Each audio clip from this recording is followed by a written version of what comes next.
We're asking about this sudden wave of protests we're witnessing. With us, Lebanese activist Nour Kilzi of, let's see if I pronounce this correctly, Mujtamein. Almost, yes. Very which good. translates as? Expats United, with the people who are in Lebanon. Okay.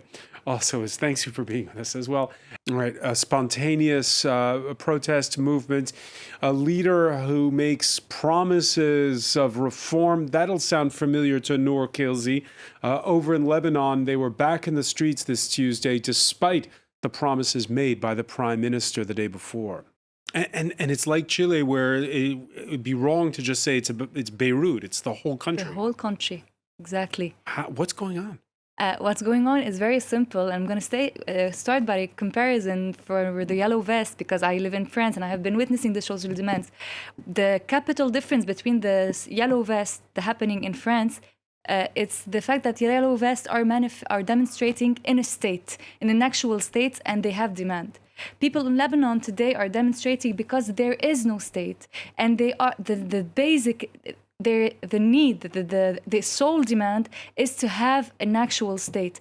We don't have in Lebanon a state with its institutions. What we have is a coalition of leaders of the civil war who are governing. It's just a consensus of 4, 5, 6 people who has been sadly, because politely, but insulted on the streets. And it's not personally, but it's against their presence, because they are not letting the establishment of a real state.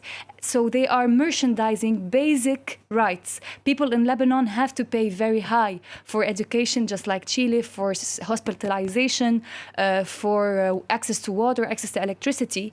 And why is that? It's because the leaders of the system, the dividing with the people religiously, are being interposed, and they interpose themselves between the people and their rights. So they are merchandising through the private sector the access to basic rights. And if I could push that yes, metaphor you did with the Yellow Vest movement, which started in this country last November, people said, maybe the far left or the far right are going to benefit from this. Then we had elections, European elections in the spring, and neither one did. It really was an anti-political party mood. Is it the same? Actually, in Lebanon, we don't have right or left, because we don't have a state where people have different views. What is in Lebanon? The people are not anti-politics. The people are not naive. The people know that they need political change. They are not manifest. And just like an hour ago, the start for organization coming from the people is they held a conference where a group of many activists said that they are ready to take power, and they know people are not naive politically. They know that politics is not the problem in itself, but the need to establish a state in Lebanon. In Europe, the richest 10% own 34% of the wealth. And note, Nour Kilzi, that the biggest disparity is the Middle East. 64% on that graph there. What's your reaction? My reaction is... because I am a jurist, so the explanation it comes from the observation of these inequalities. As you know, from a jurist point of view, from a legal point of view, legal, exactly. Thank you. Jean-Jacques Rousseau, when he wrote the social contract, he said that there are 3 steps. One, the état de nature, when everything is good; the transitional phase, where everything is bad because there are inequality if we leave people all by themselves.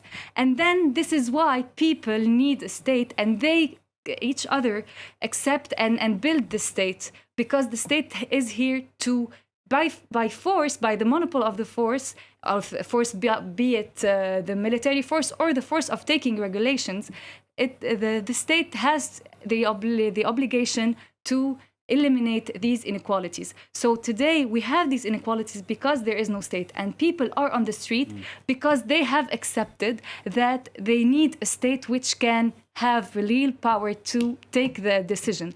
And this is a little theoretical. Practically, this means that the need is for people in the governing position.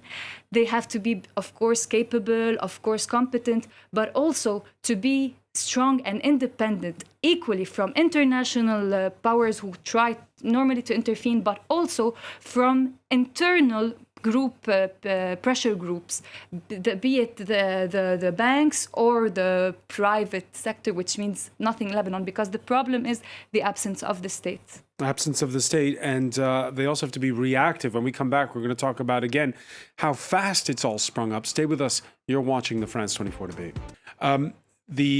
Again, it was a bit like what we saw with the Yellow Vests, in that you had, over social media, a movement that's easy to organize, but then who do you negotiate with? Because that was the big problem here in France.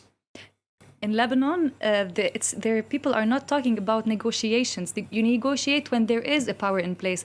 In Lebanon, I think it's very specific and very, very new, because there is no state. So people are now organizing the alternative right from the street. It's not a random activist. It's really the people are demanding, are concentrating around figures who have participated in the system and tried to change it from inside, but felt that it couldn't be changed. So they went outside, and now they have the legitimate population next to us. Nour Kilzi, Lebanon is a country that has a public debt which is huge, 150% of GDP. So if at the end of this crisis, some team comes in and says, all right, we know what to do. We're going to have to tighten our belts, less welfare spending. We're going to have to get our public accounts in order. How will that go down? Well, technically, I think the actual problem in Lebanon, it's true. The public debt is enormous, but people don't care about it now. And I think, and to rejoin what Alexia just said, it's true that it's structural reforms, fundamental reforms are maybe in a well-established system more costworthy, more costly. But when in a situation as exceptional as in Lebanon, when people have nothing to lose, they don't think about, there is no risk to take. So, and it's true that the people who are going to come to power, it's not a gift. They are not happy about it, but they are people taking a risk and a responsibility. And this is all what politics is about. It's about to take responsibility, to take the measures. And it's not, they're not going to say, it's not the austerity right now. Right now, what is essential is, like to rejoin what Ignacio said, the tax reformation, the distribution, because these inequalities have at their basis the absence of justice in our taxing systems.